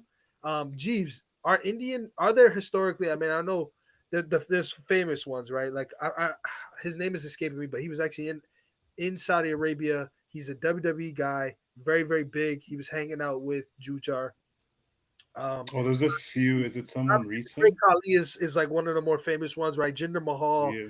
Like that's what I was thinking. Could there be like a lot of Indian like super heavyweights? Just as an example. Super heavyweights? I don't know. Unless they're from more Western countries, like you see me, I grew up in a Western country. I'm size different than most Indians you'll see from the Indian subcontinent. It's just, I don't know if it's a nutrition thing or what. So super heavyweights, I don't know. Heavyweights, yes, you'll probably see lots of those. There might be some competition for Robert out there. There's probably some little wiry dudes willing to take it. Party. Yeah. You see, so that's a pretty average body type for India. You know what I mean? Super heavies, to your question, maybe, but I don't know if we have very many athletic people at that weight. Our heavyweights, yeah, because we got a lot of they call them Pelwans. It just means like strong men. They do like feats of strength, wrestling. Say it again. Pelwan, Pelwan. I was trying to figure out if you were saying like Padawan, basically, or if it was okay, close, but yeah. But so there's a lot of that's a part of the culture, especially like in Punjab, where I see a lot of these strikers are coming from, and so we could see that, yeah. Is Punjabi music from India? Yeah. So let's put it this way: Punjab is like the cultural heartbeat of India. Like India's massive, but you wanna turn up a party, you want like good food, you want good people around, you bring Punjabis. That's awesome. Yeah, so but it doesn't sound like we'll have any of that fun in the super heavyweight division, which I thought that's why I wanted to ask the question. But Big Mac, man, I'm the only one. Yeah, but I mean, even Hey, you if you know, guys without ever giving meet it. Jeeves, that dude's freaking huge. Like Jeeves is not a small person. I'm sitting at Even though he's the 262 right smallest now, on so the I'm screen just right now, below. Pause. that man is Pause. huge. He's taller than me and almost as thick as I am. So, Hey, trust me, we've been to the Apex together. We know. he's a big fella. Like, don't sleep on Jeeves. Jeeves might be the next heavyweight. You know. Yeah, just been low key You never training, know. dog. Watching all of you guys, just figuring out where's where. Yeah. I'm sure I could First finesse match Frank to into go. giving me a title shot right away. Yeah. So I mean, I don't know that there would be any other, next step for you other than Hitman, but where's your head at? Have you heard anything? Like, how soon are we talking? I mean, what are you thinking about as far as, kind of that I think that road that you've been on, right? The culmination of it being road to the title, right? Yours started back in the end of 2023. Like, what are we thinking as far as what the future holds, when that time to come back is, and if Hitman is in fact going to be the guy? So game plan now. I don't coach football anymore for high school. So I'm locking in into power slap now that I'm 6-0. It's I'm gonna go dive into social media and build my presence more to try and use this brand to shoot me out to whatever endeavors come. And so with that, that includes actually training for these fights. And so, which means super heavyweights, man. Hey, you guys, like, I know y'all want a shot at me or at the top, but now that I'm actually gonna start training, you gotta watch out because when I put my all into it, it's a whole different animal. Like y'all seen Big Mac coming off the couch every single time. Now you're gonna see Big Mac coming off the couch, well, not off the couch, coming out the gym straight to the stage to whoop some ass. So like before I really didn't talk much, but now I'm gonna talk my talk. Like Hitman better be ready if they have me fight Hitman because if not, he's gonna get knocked out before the fourth round. There's I haven't seen anyone do anything that I did to Dumpling ever in the super heavyweight, and that includes Hitman and Hawaiian, all right, or Hit Crazy, whatever they go by, all right. So to me, I already know in my mind, I know I'm the best. That's why when people ask me, I say I'm the people's champion. Like it doesn't matter. I don't need a belt because I can bring crowds without a belt. I don't need a belt for people to come want to watch Big Mac tear it down on stage. Hit this sexy Dexy whenever I feel like it. Like it's uh, wrestling since I've been wrestling since 2025 or 2020, and learning how to work a crowd has been what I've been doing from that. And like I didn't know that's what I was doing it for was for Power Slap. I was trying to be a WWE superstar, but it works hand in hand because as soon as I come out, I'm eccentric, and so Hitman better come with that energy, or he's gonna be very low, and everybody in the whole crowd's gonna cheer for me next time I fight. So, everything is shooting up for me. I'm locking into this fame that I got, and trying to capitalize on this situation because I feel like this right now, this time, these few months is the only moment I'm gonna have to where I'm actually like at the top. And before I compete to either if I go higher or lower. So I'm gonna try and get brand deals, whatever I need to do, try to market myself like every other high end athlete. It's pretty cool to say I'm number one contender in the world for super heavyweights. So shoot, I'll take the 7 foot Indian dude I'll take that fight over Hitman. Maybe I don't know. Shoot, my head's going everywhere right now. So, Give um, this man a match. The Great Khali right, versus Makini Manu, huh? What do we think? hey man, shoot, 6 foot versus 7 foot. Let's go, man. Like, What was it? I What was it love the there? height difference. Oh shoot, Go ahead, hit it. yeah. 6'7". Gosh damn, 6'7". Like a whole me and my wife, we already wrote down, what our plans are for the future. I'm leaving the coaching realm so I can focus on myself. I thought I was done with athletics, but power shot's taking off, man. So I'm gonna take off with it. I'm gonna bring the best version of myself, like I instill in these athletes to become the best athletes they can be. I want to bring the best athlete that I've ever been in power shot, so people can see like magic. I guess I don't know, something impressive. When they see me, they don't just see a big person. They see, damn, that dude's a freaking nature.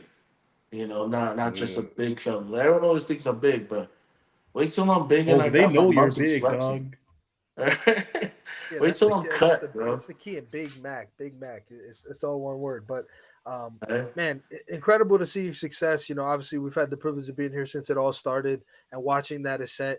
In the event that your rocket ship catches a little more steam than ours here and you start to take off, don't forget about the little guys, those who believed in you, since starting from the bottom here. But right now we're neck and neck. But I got a feeling, as you ascend to a championship level here, your rocket ship may catch a little steam here and you may take off into the future unless I can find another Indian to give me 19 million views or something. So we really appreciate you, man. It's an absolute pleasure. Congratulations on your success. We look forward to seeing what's next for you. And as always, we'll see you on the show here in the future. Hey, thank you guys so much for having me. If you guys aren't watching, watch Slap News always. They're the only source out there that knows slap around the I world. appreciate that, my brother. Thank you. And he is not, to the contrary, a paid actor. We, in fact, are bankrupt, so we couldn't afford to pay him anyways. But so we appreciate you, brother. We'll talk to you very, very soon. And I got a surprise for the guests, so if you want, you should actually tune in as soon as you hop off here because I got a bit of a surprise coming up here in a second. Yes, sir. All right. All right, Mac. We appreciate on. you, brother. Take care, man. Yeah, I don't want to show your pants, so let me kick you out of here. Don't uncover yourself yet. All right. I'm not wearing any. All right, I think you're safe. Is he safe? He's not safe yet, is he? He's good now. Well, we're safe. He's all right. He's at home. All right. Hold on. My thing's a little wonky here. All right, cool. Let me let this guy in real quick. I'm going to do it fast. Isaac, my man. Hello. I am going to I wanted to get you in here because I don't want you to think like I forgot about you or something. But ladies and gentlemen, for those of you who don't know, Isaac was on season 3. He's a lightweight. Haven't seen him in a while. A boxing background. Very exciting. Your last matchup, you were disqualified, if I'm not mistaken, against William Shockey for knocked him out, and they gave you a call for was it a club or stepping? It was stepping. Very minor, might I add. But yeah, but very, very exciting nonetheless. What brings us here today in this specific is something that is not as pleasant. And I understand from both your perspective and our perspective, we have to handle this with a lot of sensitivity and delicacy because it is a real situation. However, I do think it's important, and I've spoken to both James and Luke. Both of them have agreed at some point in time to have a conversation about this matter. Presumably, one or both next week will be joining us to talk about it. Wow. There's a legal element to it, so I want to be careful. But I think from your perspective, you are – and correct me if I'm wrong, there's a domestic situation where you and I think you were first. You were living with James in James's home, and then Luke came later. Is that correct? Yep. So you had already had a relationship with James. From your perspective, what was it like living with him domestically under the same household? So I came out for a job opportunity. He offered me like sales. I've been doing sales for the past couple years. So it seemed like a good opportunity. I came out. There were a lot of details left out without being too specific. It was not what I expected. The environment was not one I could improve myself in. That's what I'll say. Okay. No. Yeah. And like I said, we want to be incredibly respectful here. I'm not trying to walk you into anything. Yeah. We have had a lot of requests for people to figure out kind of what's going on. James and Luke have both kind of. James actually agreed to come on tonight, but there was a scheduling conflict with what time he was going to be able to come on. And I said, look, I don't want to put any pressure on this. You should have time to sort of prepare whatever you want to say. And at the same time, I'm not reaching out to these guys and saying, hey, you need to come on here and talk. If they feel like it's not in their interest to do that, that's totally up to them. Yeah. You know, and again, I'm not looking to be a detective here, but the community, because this has played out publicly, people are curious from a community perspective. What does this mean for the futures of both of these guys, and now you, because you kind of have been stuck somewhere in the middle? What's your future in the sport going to end up being because of this, you know, crazy situation that maybe the public's only getting 10% of? So from your perspective, Luke comes along, you know, put together a timeline for me. How long is it taking before this whole thing implodes? Like, how long is Luke living in the home? Are you know, how many bedrooms is the house? Like, was there adequate space for you guys to be separately? Was it that you were too close? Like, what were the boundaries that were being crossed that ultimately led to, you know, us seeing some public stuff that wasn't very nice? Sure. Yeah, we all had our own rooms. I was there for like 2 weeks, and then Luke showed up. And then there was probably about 2 weeks of that, Luke being there. But to be honest, it was like continuous fighting, continuous arguing. There's not really any stability. There were a couple nights in hotels and whatnot. But yeah. What would precipitate this? Like, I get it's 3 grown men sharing a space, but it seems like you guys have all your own space. What are we fighting about as grown men?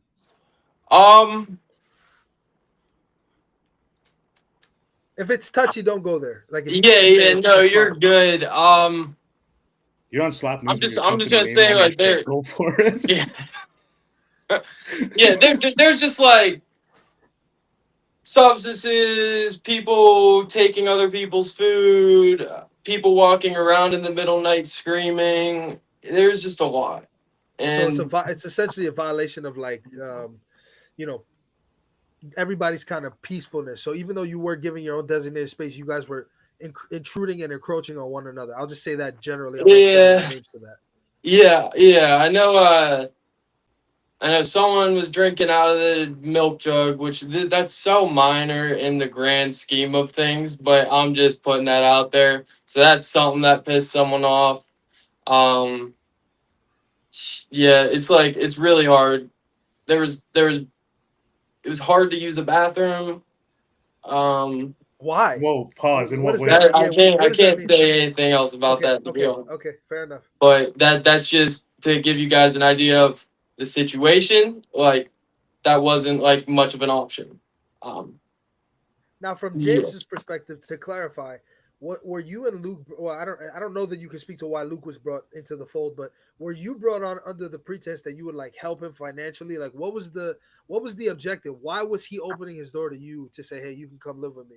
So James, he runs a sales team, and I've been doing sales for the past couple of years. I was selling cars right before this, so I'd been talking to James for a while, and he offered me a job. Sounded great. Job seemed super easy, almost too good to be true. Especially with like just offering me a place to stay and whatnot, and it was too good to be true. So I was working with James, trying to work at least, and it just really wasn't working. Luke came to just improve himself. He wasn't so much interested in the job. But was he still? Did he still participated in that whole process as far as being employed and everything? So you were working for James, or you were working with James? Because I think that's With different. James. Okay, so James was your Like colleague, technically, not yeah, your he boss. ran my team. Yeah, I guess like you could say for him, but I still What have are a you guys job. slanging? Sorry, What are you What are you you guys selling? slanging? slanging, solar. So okay. Okay, Yeah. that makes sense. That makes sense. That's a play. Yeah. So it sounds like, from your perspective, without getting too nitty gritty, you feel like, and it seems like from what you put on social, this, in your opinion, is more a James sided problem than a Luke sided problem, despite what might be out there. Yeah, I mean, I'm gonna say Luke's anger is not unwarranted. I can't like really blame him for any of the decisions or like what happened. Like no one was really innocent, like except me. I'm an angel, but they, Blonde hair, blue eyes. I'm What a just here guy. trying to slap people and sell solar panels, bro. Like, yeah, I'm just yeah. Slap now these I solar have to ask, panels on your house. did Has the promotion reached out to you at all about any of this? Like Power Slap? No. Anybody from Power Slap? Okay. No. I did talk to Erica somewhat recently, but I know she's out of the mix Yeah, now. Erica's, yeah. I Unfortunately, do Erica's want passed to away. talk to the new matchmaker, just make sure he knows my name's in the mix. I don't know how. Oh, I did tell you guys. There was a period where I wasn't trying to take any matches, and now I'm ready whenever. So I've made sure my name's in the hat, or at least they know I'm ready. Um, and then for James and Luke, to be honest, I don't know. I did see they took James off the rankings, which I thought was pretty crazy. You know what? That is a fantastic point that I didn't even notice. Yeah, That's really interesting for you to point out. yeah. Because I noticed that, but I thought like, oh yeah, he just lost, whatever. But he was up there. If I'm not mistaken, Siekmann was like 5 or Yep. even I think he's 6. 5. So for him to completely be taken off, that's interesting. So good point. I'm curious though, where are you at now? You look like you're in a hotel. Is that true? Okay. And you're Yes, paying sir. for that at your own dime, using the money Yeah. you're making from the sales business that you're working with him in? Yes, sir. Are you still working with James or no? Not with James. No, I am. I do still have the same job. I'm just under someone else. Thankfully, the guy who owns the company So is. you told him what was going on, or how did you get Yeah. that all switched? Okay. Yeah. Ah, that's interesting. Well, And I'm I glad it made worked sure out to. for you. Yeah, dude. Seriously. But what's the plan? I mean, for your own safety and sort of preservation, like what's the plan here? Like you're not, you can't stay in a hotel. You're not. Where are you from Yeah. originally? Remind me. Pittsburgh, Pittsburgh, Pennsylvania, and you're living in. St. Louis. So what's the plan? What's the vision? Are you trying to stay there? Are you trying to save up some money to go back home? Like what? No, yeah, I'm gonna be staying here. I do need to find a more permanent residence. This hotel is pretty cheap. It's like $60 a night, but I That's not do want to terrible. find But something permanent.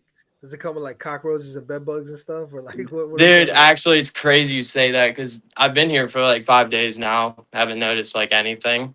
Just Oh, saw you my see the first video he cockroach. posted? I'm Oh, sure you this just hotel saw a rooms. cockroach. Wait, what? I was like, compared to that video, I think you or Luke posted that hotel. Oh room, yes, of the yeah. of whatever the room looked like. Oh, that's fair. That's fair. That's a good point.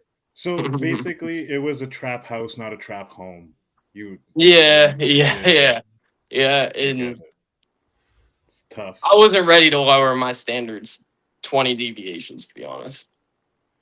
So now for you, again, and it's tough because we're piecing this all together from a public perspective, just being given what we're given.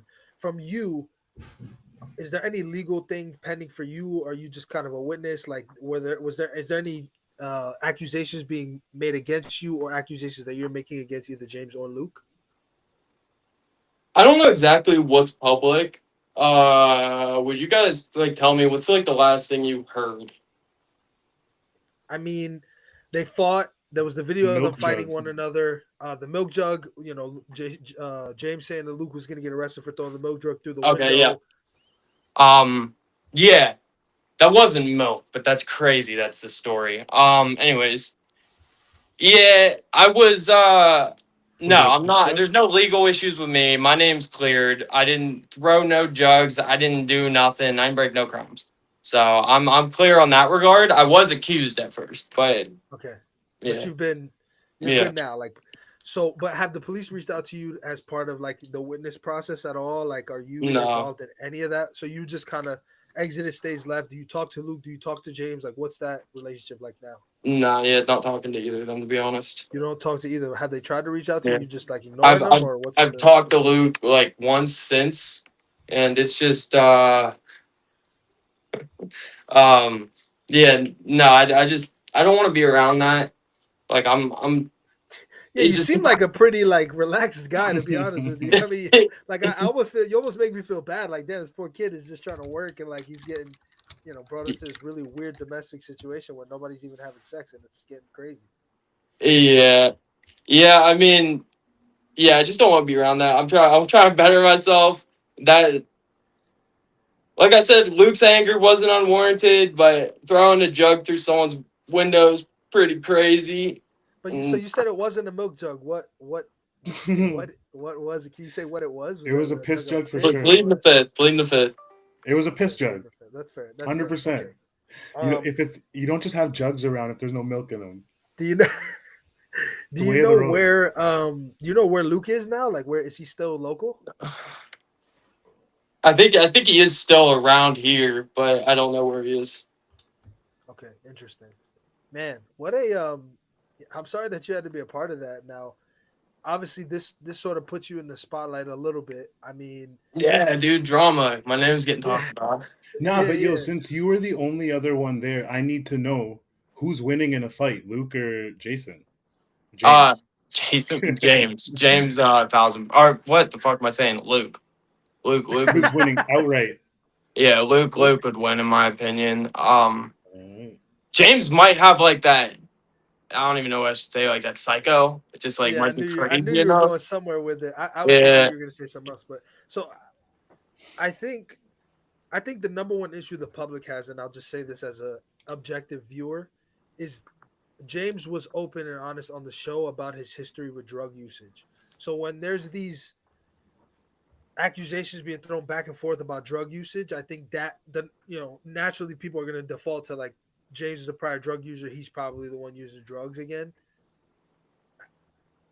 I honestly believe, though, it was probably very naive of him to think that this was a good idea in any circumstance. Like you guys, your one commonality or shared purpose is power slap, which is you guys trading money to get hit in the head. Like yeah, probably not the greatest circumstances to bring like a group of guys together who have a lot of testosterone that are bachelors and like trying to at different stages of their life, right? You being a little younger than Luke and Luke being quite a bit younger than James. So I'm sorry that it turned out this way, and I mean that wholeheartedly. Like, it's appreciate that. unfortunate, but I do think from your perspective, if you're free and clear, you'd be wise to sort of exit stage left. Like, this is what you'll say about it. Let this be what it is. Next time we Yeah, talk to you, hopefully it's about a fight that you have coming up. To be perfectly honest, yeah, and I yeah. appreciate you even coming on to share anything at all because people have been very curious, and we've been trying to figure out what's the best way to attack this whole thing. Because the last thing that I would want is Luke or James or both to come on here at different times and say things that get brought up in a court case somewhere. Slap news on Smack Talk episode 82. Like you said such and such. Like as Yeah, crazy as that sounds, that's how the legal system works. yeah. So I don't. That's I why I was prefer kind of like. that we don't go there. That's Yeah, why I for was sure. I get hesitant it. to even say anything. Plus, No, like, and I respect it. I don't I think you just said don't want to anything reignite it. incriminating right here. I don't think you said anything. Maybe Jeeves will agree or disagree, but I don't think you said anything that could get anybody in any kind of trouble, like other than what we've already seen. And Cool. you kind of gave us some context as to how this all started, to be honest. Yeah, yeah. Hope I was able to give you guys enough information, enough deets to make it interesting. So you still work at the company that James works at? Yeah. I mean, he hasn't been there. I don't I know. was gonna I'm not ask if going you to say still anything went to about work. that, but who knows if James what he's doing is all I'm going to say. Yeah. Okay. I am still working. I enjoy it. It's pretty easy to be honest. So Yeah. You selling so hopefully, people are pretty receptive to getting solar panels or what? no, but the programs are just very affordable. I'll say so. Yeah.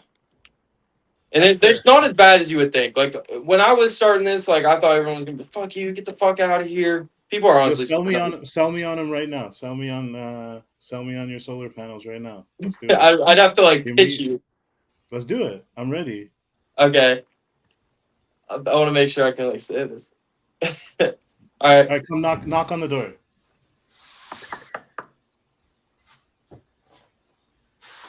Hello, young white boy. All right. My name's Isaac. I'm with Community Electric. We're sent out to verify that you guys are receiving the credit on your bill. Should be showing up here under usage summary as offsite gen. The reason for that is because Ameren is mandated to generate a certain amount of clean energy. So they generate some of your power at a local farm, apply the credit to your bill. It's a win-win. So my job is just to make sure that credit is showing up on your account. Okay, you listen. It's tough right now. My SNAP benefits just got cut off. The government's shut down indefinitely. I need to save some money. There was a guy from your company that came by named James Siekmann, and he threw a piss jug through my window, and I want to press charges. So until we figure that out, put me on your That's maybe exactly list. why I'm here, actually. All right, now I need to talk to your manager. Yeah. Thank God there are some normal people out here actually. I've found out. So My manager is James Siekmann. What don't you understand? That was the manager. I Good like pitch it, though, man. bro. I like it. Yeah, Yeah. I think you got a good pitch, man. I can understand why you're successful at it. Thank you. Yeah. It's just I about think talking water slow comes and making sure they understand it. Because honestly, if they fully understand the program, it's a no-brainer. And you're It also helps disarming. that You're you not look. like intimidating Yeah, I when was you gonna come say to the door. you So look it works. innocent. You look. I'm like, good looking, nice and You innocent. don't look like you're like trying to finesse somebody. Yeah. Yeah, but we are. We're scamming. I stole that shit. Oh man, I appreciate it, Isaac. Thank you, man. Like I said, I wish we were having a conversation about more positive things, but hopefully, No, in you're the near good. future, once you connect with Justin, we will be having some positive conversations. Maybe we can put you up against Pardeep, right? He just fought Anthony DeFrank. There was no option Yeah. there. I know Jeeves is talking about this Indian wave that's coming, so I say we do it, man. St. Louis, Yeah, I would like that. Pittsburgh, Also, PA. G the bitch would also be a nice one. Oh, he's here too. Yeah. He's in the here chat. somewhere. He's here somewhere. So yeah. So you guys have one thing in common. Somewhere. You guys actually both got DQ'd for knocking William Shockey out. Yeah, but he did it work. Yeah, but he did it work. Oh, whoa! This guy showed up What's to up, work. Corey? What's up, Corey? What's good? What a way to show up to work. Did he want to ask a question? Oh, you're echoing, bro. You're messing up our stream. Messing up our stream, Corey. Unprofessional. I can't even change it. Amateur. No, bro. Just mute yourself while we're talking. All right, we're muted. Cool. So now that'll stop. Yeah, but it's fine. So we'll tell you when to talk. Now we're in the boss's seat. You see that? Now we're in charge. So giving him too much power. It's gone to his head. So all right, Corey. I don't know if you joined because you wanted to ask something because obviously you know James Siekmann. So I'm gonna stop talking so you can start. Isaac, please, for the sake of the viewers, don't say anything until he mutes his mic again because that sound is terrible. Corey, you may speak. Awesome. Yeah, I'm not trying to fix it. I got to try to figure that out. But Isaac, great to see you again. I only caught the last little bit of it. It's quite the sales pitch, my man. I think you got a future in sales no matter what it is that you do. I mean, Jeeves is a good salesman in himself, and you seem to sell him. So I think you got a future, my man. But appreciate you, man. I know you're you're a guy that's been kicking around. I know you want to fight. I'm not sure what did these two knuckleheads even ask you about fighting yet or what? Actually, a little bit. What makes sense for you, man? We haven't seen you in a little bit. I know you had a bit of you had your toe in a little bit of hot water. I guess I'll say that. And you back, you're ready. Can you come back? What's got to happen for you to make that move? Yeah, I'm ready ASAP. I honestly think, I took the time off, but I think it'll be in the next couple of months. I'll get scheduled. And I'm gonna push for it because I'm ready. Something else I wanted to say. I forget what I wanted. I thought you were gonna call somebody a bitch. Is that what's gonna happen? Oh yeah, G the bitch and Parjeeb. Either of them, I'm down. Awesome, man. I said Pardeep once. What's that? Amar Genadov or whatever, the new Muhammad. Oh, is that his name? Oh yeah, that's knocked out Zhao. The Chinese one that was the Iron Hand guy. Yeah. That guy would be nice. No. So Iron Hand is the one that got knocked out. Yeah. The one that knocked him out is who you're talking about. Okay. Yep. Yeah, I don't want the guy who just got knocked out. So you want to get slapped by a guy who just obliterated somebody else, like damaged his face and then knocked him out. Like couldn't just knock him out. He had to like. Yeah, I mean, I don't think that really means. Yeah, I mean, I don't think that really means much though. Because that guy was brand new. I mean, that's a fair point. And Corey's messing up our stream again. All right, I'm out here, man. So I can't change it. Once we go live, I can't change it. It's all good, brother. Nice seeing you, Corey. Yeah, I mean, I don't know that it doesn't make any sense. The problem is just lightweight needs some fun, man. And like I mean, for Yeah. you had obviously you had your win on the show, and then there was the weird thing with Shockey. But I mean, listen, a lightweight that can knock people out to me is intriguing. I'm just gonna say that you've done it. I'm on team. Let's get Isaac back up there. I appreciate it. Yeah. And I just, I'm ready to bring some personality. Like, I was not in a good mental space when I went on the show. It was like a bit of a Hail Mary for my life. So, and I think a lot of people can relate to that. But it just didn't translate well to putting my character out. So I'm excited to bring that to the next show. Talk some shit, you know. Yeah. Well, we'll be looking forward to it, man. Like I said, stay out of trouble. Keep your head down. Keep selling them solar panels. Hopefully, you get your life back on track. If St. Louis is the right place for you, man, I'm happy that you came out of this whole weird situation virtually unscathed. We look forward to seeing you. If Gianni Huerta is the guy, I think that's a compelling matchup, right? Two guys who have knockouts. Sure, you got something to work on to make that knockout legal, but I still think nonetheless it's exciting because there's a lot of athletes in Power Slap who don't have knockout ability, and so anybody who does, we should get them back up there. So Power Slap doesn't listen to us, but if they did, I'd say get Isaac Guenther back in there, man. I appreciate it. Yeah, I think it's swivel, bro. Keep your head I on think the it'll swivel. You never know watch out for them. happen. Watch out for the milk jugs. Oh yeah, they're everywhere. All right, brother. We'll talk soon, All and hopefully next time we talk, like I said, we'll be talking about a matchup coming up. Yes, sir. Thank you, guys. Stay safe, man. Cheers. We appreciate you. You too. Jeeves, what a way to bring you back, man. Holy shit. What an episode, man. Just the big dogs, dinging the big dogs. That's what there's just changes knowing from Smack Talk, just dinging the big dogs, just bringing through. Yeah, say something about Isaac. man. Say Isaac's not a big dog. Isaac's a big dog. He's selling fucking solar panels. You saw that? I mean, your natural inclination, like Indians and Jews are both just as frugal, and your natural inclination is just like, nah, I'm good. I like that you said frugal. He almost had you. Yeah, you guys are fucking frugal. You guys here and tell cheap me is the right term, but frugal's cheap. It's the same thing. It's a synonym, You're being bro. polite. Yeah, I was being professional. From the video I saw, it was a 7-Eleven inventory in James's room. You guys are fucked. Jeeves is high key my new goat. Sorry, Ding. That's cool. That's fine. Jeeves and goats have a long, long history. Hey, it is all good. It is all good. Listen, we appreciate you guys. We appreciate you guys tuning in to us Knuckleheads every Wednesday. Every Wednesday, Smack Talk Live. I apologize. We obviously we had some special shit happen, so I couldn't finish the blind matchmaking. But when Corey's back next week and gets his shit together on that microphone problem, we will we'll finish that up and see if my theory was in fact correct. I also would like to go on a tangent about rematches, so we'll save that for next week.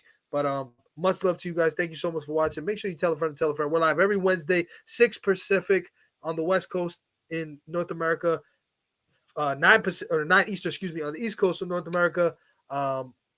Jeeves dope. Yo, driver, they want you back, man. So maybe we'll make this a thing. Maybe we'll tell JT Tilly we outside. Oh, that's crazy. That's crazy. Until next time, ladies and gentlemen, we will see you next Wednesday. Same place, same time. Maybe the same people. You never know.